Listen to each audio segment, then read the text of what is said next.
वालेकुम स्टूडेंट्स आज की इस वीडियो में हम देखेंगे ऐसे राइटिंग को देखेंगे कि ऐसे कैसे लिखते हैं। ये हर क्लास के लिए बहुत इंपॉर्टेंट होता है। अब हम इसको रीड करते हैं। अगर हम इसके अकॉर्डिंग, जैसे कि मैंने आप लोगों को बताया, इसके अकॉर्डिंग अगर हम ऐसे लिखेंगे ना तो हम ऐसे में फुल मार्क्स भी गेन कर सकते हैं। फॉर एग्जांपल अगर 20 मार्क्स का ऐसे है ना तो हम 90 ईजीली गेन कर सकते हैं। अब हम देखते हैं। सबसे पहले तो ऐसे लिखने में ना हमारे पास थ्री होते हैं कि फर्स्ट होता है इंट्रोडक्शन, नेक्स्ट होता है उसकी मेन बॉडी और थर्ड होता है कंक्लूजन। ये है फर्स्ट इंट्रोडक्शन। ठीक है, फर्स्ट पे इंट्रोडक्शन हो गया, ये बाकी इसकी मेन बॉडी होगी, लास्ट पे आ गया कंक्लूजन। अब इसका वो तो ठीक है, लोग लिख लेते हैं, इंट्रोडक्शन लिखते हैं। ज़्यादातर बच्चे क्या करते हैं, इंट्रोडक्शन लिखते हैं, उसके बाद मेन बॉडी के 3 से 4 पॉइंट्स लिखते हैं और उसके बाद कंक्लूड कर देते हैं उसको। ठीक है, वो भी बेस्ट तरीका है, लेकिन ये जैसे मैंने बताया ये और ज़्यादा बेस्ट है, एग्जामिनर पर अच्छा इंप्रेशन पड़ता है। फॉर एग्जाम्पल अब हमारे पास ऐसे प्रॉब्लम्स ऑफ मॉडर्न यूथ। अब इसका इंट्रोडक्शन हो गया। ठीक है, इंट्रोडक्शन में जैसा कि हमने जो इंट्रोडक्शन लिखा है ना, फॉर एग्जांपल ये देखिए इंट्रोडक्शन है, लेकिन इसके अंदर जो हमने ये सारा मटेरियल दिया है ना, इसके की पॉइंट्स हमने यहाँ लिख देने हैं। ठीक है, जैसा कि मैंने इसके अंदर लिखा है फेजेस ऑफ लाइफ के फेजेस के अबाउट लिखा है, चाइल्डहुड टू मेच्योर के हम बचपन में कैसे थे, फिर उससे जैसे मेच्योर हुए उसके अबाउट लिखा है। फिर लाइफ टीच अस के हमें फिर लाइफ क्या बताती है, क्या सिखाती है, इसके अबाउट लिखा है। फिर ऐसे करके की पॉइंट्स इसके लिखते हैं। फिर नेक्स्ट पॉइंट हमने उधर दिया है फाइनेंशियल प्रेशर। ठीक है, मॉडर्न यूथ की जो प्रॉब्लम्स है, फाइनेंशियल प्रेशर भी है उसमें एक, जिसमें ड्यूटीज़ वगैरह यूथ की बताई गई हैं। फिर बताया गया कि वो ड्यू टू दिस वो डिप्रेशन, मेंटल ब्रेकडाउन में सफ़र हो जाता है, ये चीज़ें बताई गई हैं। नेक्स्ट पॉइंट है सोशल मीडिया। सोशल मीडिया के अबाउट जो मैंने उस पॉइंट में लिखा है वो लिखा है कि इन्फ्लुएंस डालती है सोशल मीडिया हमारी लाइफ पर। ठीक है, सोशल मीडिया का इन्फ्लुएंस, असर। फिर है लर्न थ्रू इंटरनेट। इंटरनेट के ज़रिए हम लोग बहुत सी चीज़ें सीखते हैं और फिर सोशलाइजेशन होती है कि मतलब फिर हम सोशलाइज हो जाते हैं कि कैसे अब हमने ज़िंदगी गुजारनी है। नेक्स्ट है एजुकेशनल सिस्टम। एजुकेशनल सिस्टम में मैंने लिखा है कि एजुकेशन कैसे बुल्डर्स के हमें कैसे बनाती है, ग्रो करती है। नेक्स्ट फिर मैंने बताया कि वीक एजुकेशन सिस्टम है जिसकी वजह से प्रॉब्लम्स हैं यूथ की। नेक्स्ट है फिर इकोनॉमिक चैलेंजेस। इकोनॉमिक चैलेंजेस में मैंने बताया कि स्ट्रगल टू फिंड जॉब्स, के जॉब्स ढूंढने में जो स्ट्रगल करते हैं स्टूडेंट्स वगैरह, यूथ, और जो टफ टाइम को फेस करते हैं, ये चीज़ें बताई हैं। नेक्स्ट लिखा है कंक्लूजन। कंक्लूजन में की पॉइंट्स लिखने की ज़रूरत नहीं है, क्योंकि हम की पॉइंट कंक्लूजन में क्या लिखते हैं, जो हमने सारा लिखा होता है ऐसे उसको कंक्लूड करके लिख देते हैं कि मतलब नतीजा क्या निकला है। इंट्रोडक्शन में फर्स्टली हम बताएंगे कि क्या क्या होता है, कैसे कैसे होता है, उसकी बैकग्राउंड हिस्ट्री वगैरह। For example problems of modern youth है ना, ठीक है, इसका अब हम सारा बताएंगे कि लाइफ के फेजेस होते हैं, जिसमें से यूथ भी मतलब यूथ का जो फेज़ होता है वो भी बहुत इंपॉर्टेंट होता है। पहले हम चिल्डहुड होते हैं, फिर हम मेच्योर हो जाते हैं वगैरह वगैरह, मतलब इसका इंट्रोडक्शन देंगे। नेक्स्ट फिर इसकी मेन बॉडी के 4 पॉइंट्स हो गए, 1 2 3 4 पॉइंट्स हो गए इसकी मेन बॉडी के। नेक्स्ट लास्ट पे हो गया कंक्लूजन। आपका ये इतना अच्छा हो जाएगा ना जो है ऐसे। चलिए स्टार्ट करते हैं हम। अब देखें फर्स्ट पेज पे सारी आउटलाइंस वगैरह आ गई। ठीक है, नेक्स्ट पेज पे अब ये प्रॉब्लम्स ऑफ मॉडर्न यूथ और इसका इंट्रोडक्शन, जैसे कि उधर की पॉइंट्स लिखे थे ना उसी के अकॉर्डिंग लिख दिया। ठीक है, ये मटेरियल, ये कम से कम आपका इंट्रोडक्शन जो होता है ना वो आपका 1 पेज तो मस्ट होना चाहिए। 1 पेज से अबव भी सम लाइन्स चल जाए तो कोई नॉट एन इशू।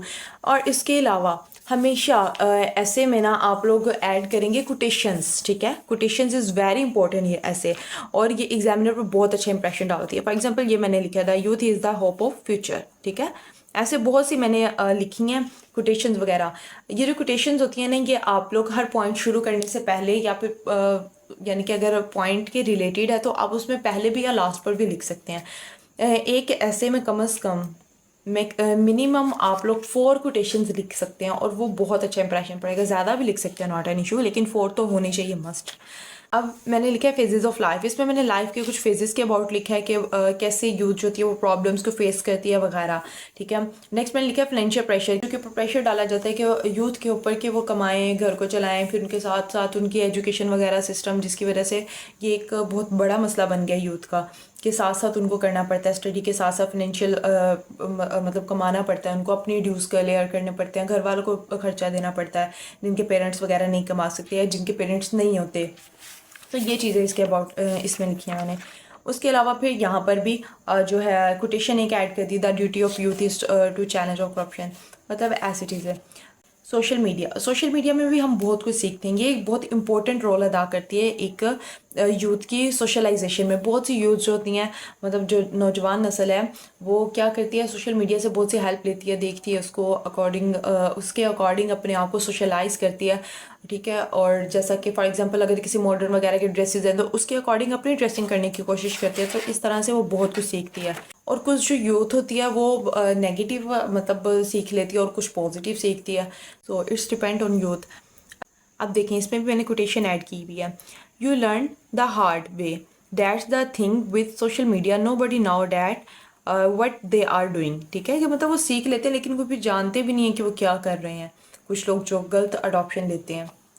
नेक्स्ट मैंने फिर एजुकेशनल सिस्टम लिखा है। इसमें मैंने बताया कि एजुकेशनल सिस्टम क्या रोल प्ले कर रही है हमारी लाइफ में, जो यंग जो नस्ल है उनकी लाइफ में क्या रोल प्ले कर रही है। और एजुकेशन सिस्टम इतना ख़राब है ना, ख़ास तौर पे पाकिस्तान का, ठीक है। ये इसके अबाउट सारा कुछ लिखा है। पहले तो एजुकेशन सिस्टम ख़राब है, ठीक है, लेकिन फिर भी जब स्टूडेंट्स बहुत मेहनत करके एजुकेशन वगैरह सीख लेते हैं, स्किल्स वगैरह ले लेते हैं, उसके बाद यहाँ पर जॉब्स नहीं है, लैक ऑफ जॉब्स। सो बहुत यहाँ का ख़राब हुआ है। खैर, ये भी एक मॉडर्न यूथ की प्रॉब्लम है।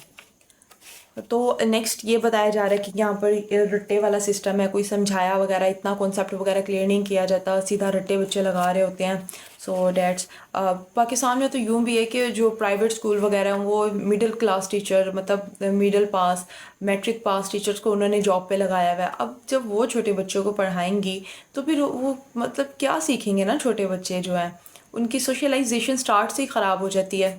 सो ये सारा कुछ इसमें लिखा हुआ है। तो नेक्स्ट फिर मैंने कोटेशन ऐड की हुई है, the great aim of education is knowledge but action. ये हर्बर्ट स्पेंसर ने लिखी थी, जो कि एक बहुत फिलोसफर थे। नेक्स्ट मैंने फिर इसमें इकोनॉमिक चैलेंजेस लिखे हैं कि यूथ को इकोनॉमिक चैलेंजेस जो होते हैं वो फेस करने पड़ते हैं। वही जैसे कि मैंने बताया कि वो एजुकेशन तो ले लेते हैं लेकिन उनके लिए जॉब फाइंड करना बहुत मुश्किल होता है। तो ये सारी चीज़ें इसमें लिखी हैं। तो वो फिर इस वजह से डिप्रेशन का भी शिकार हो जाते हैं और वो जॉब वगैरह फिर करते हैं। फिर कुछ लोग जो होते हैं वो गलत रास्ते पे चल जाते हैं वगैरह। ये सब प्रॉब्लम्स है यूथ की। सो यहाँ पर भी मैंने एक कोटेशन ऐड की हुई है। नेक्स्ट, इन सब को जितना भी मैंने उसमें लिखा है ना, उन सब को कंक्लूड करके इन शॉर्ट में हमने कंक्लूजन लिख दिया, ठीक है। इन कंक्लूजन लिखते हुए हम स्टार्ट में ऐड कर सकते हैं इन शॉर्ट, या फिर लिख सकते हैं टू कंक्लूड डैट, ठीक है, इस तरह की लाइंस वगैरह, और फिर आगे कंक्लूजन लिख देना। ये सारा जो हमने पढ़ा है इन सबको कंक्लूजन। अब इस एजे से ना इजीली 20 में से 18 या 19 मार्क्स तो पक्का आप लोग गेन कर सकते हैं ना, क्योंकि फर्स्टली एग्जामिनर आपका ये पेज देखेगा, ठीक है, आउटलाइन वाला। तो यही इतना अच्छा आपका लगेगा कि मतलब उसको पता होगा कि इसने ये पॉइंट्स लिखे हैं, पॉइंट्स के अंदर ये इसने की पॉइंट लिखे हैं। सो फिर वो इजीली आपको नंबर्स दे देगा। अगर हम ये ना लिखें, खाली यही लिखें, ये देखें, खाली अगर यही लिखें तो भी नंबर मिल जाएंगे, लेकिन एग्जामिनर पे इतना अच्छा इम्पैक्ट नहीं पड़ेगा जितना ऐसे पड़ेगा। सो इसलिए आप लोग ये वाला तरीका, अगर ये वाला मेथड यूज़ करते हैं तो ये बहुत बेस्ट है आप लोगों के लिए। इसके अलावा कोई भी और हेल्प चाहिए आप ले सकते हैं। अच्छा, ये ऐसे जो है कि हर क्लास के लिए ठीक है, लेकिन जो एडमिशन टेस्ट है ना, लैट जिसे कहते हैं, उसमें आप लोगों ने ऐसे नहीं लिखना। उसका मेथड मैंने बताया हुआ है, वो नेक्स्ट वीडियो में मैंने बताया हुआ है, वो आप देख लीजिएगा वहाँ से। और इसके अलावा काफ़ी दफ़ा प्रॉब्लम होती है कि ऐसे इतने सारे होते हैं, आउट ऑफ सिलेबस आते हैं, हम वो कैसे याद करें, ठीक है। तो उसके अबाउट भी मैंने एक पैराग्राफ लिखे हैं, कुछ पैराग्राफ जो कि आप हर ऐसे में ऐड कर सकते हैं। फॉर एग्जांपल अगर करप्शन पे ऐसे है ना, तो आप करप्शन लिख के, मतलब फर्स्ट लाइन में करप्शन लिखा, आगे वही वाली लाइन, फिर आगे करप्शन लिखा वही, मतलब करप्शन का वर्ड यूज़ करके वो पूरा ऐसे आप लिख सकते हैं।